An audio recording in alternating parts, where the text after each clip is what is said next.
Look, being a real estate investor can be very scary and it can be very lonely.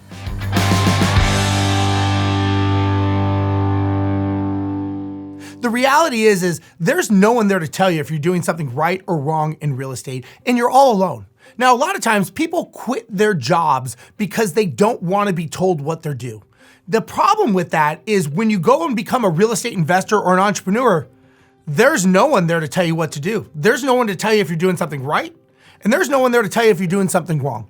There's only someone to tell you once you've finally messed up, and now maybe you're standing in front of a judge, or you're in some sort of litigation, or you've lost all your money and you're in bankruptcy court.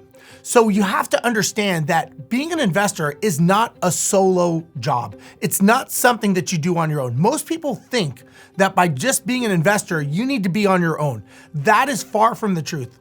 Every successful investor that I have ever met always says the reason they're successful is because of their team. They have a team of people around them, and each of these members has a specific task and duty to be successful and to help that person get them to where they want to go. I've never met a successful entrepreneur, investor, business person, whatever, that says, I did it all by myself and nobody helped me all the way to the top. That doesn't exist. But yet a lot of times when we leave our jobs and we want to become an investor, this is where we think we have to do it all ourselves. Now we have to learn how to lay tile. Now we have to learn all the laws about screening an applicant. Now we have to learn how to do maintenance. Now we have to learn about eviction. Now we have to learn about finding properties, flipping properties, all these things. What is it that makes you think that you have to learn all these things? There's no rule that says you have to do this.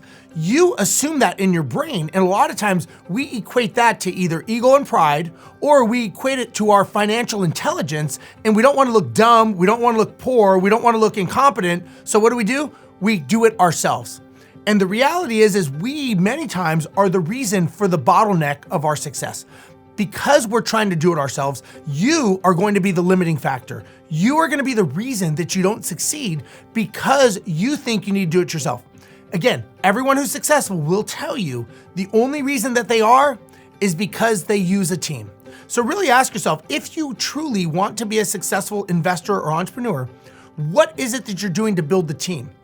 You actually need to build the team first before you start doing any transactions, in my opinion. Because what happens is once you start doing transactions, you get so busy being busy, you don't have time to stop to build the team. My suggestion is build the foundation first. Create the team that you want to have first, and then buy the properties. Many people, and I was one of them in the beginning, that I would buy the property first, and then I would try to figure it out as I go. Well, in aviation and flying terms, we call that building the plane in the air as we're flying it. It's just gonna take you to the crash site quicker.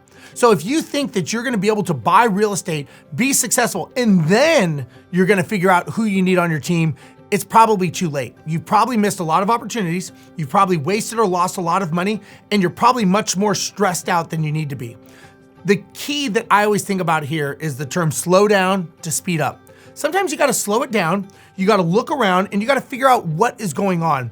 And this part of the transaction is building the team. So before you do anything, or if you've already owned properties, really stop, think about it, and think, who do you need on your team? Because the great thing about real estate is the ability to leverage. You can leverage people, you can leverage money, you can leverage time, you can leverage all of this. The challenge in real estate is understanding who to leverage, how much, and at what cost. And if you're doing it when you're reactionary and that when you're nervous or you're scared, and now you need to figure out how to leverage, now you're not gonna be thinking correctly because you don't have time to slow it down and think like a business person as opposed to thinking like a reactionary person. So again, my opinion is, yes, it can be very scary, and yes, it can be very lonely as an investor, but that's your choice.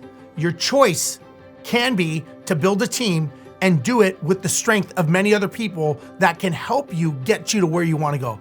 Don't think that this is a solo job. This is a team effort, and you've always got to think about team first when you are building your real estate portfolio to create the life and the freedom that you want to have.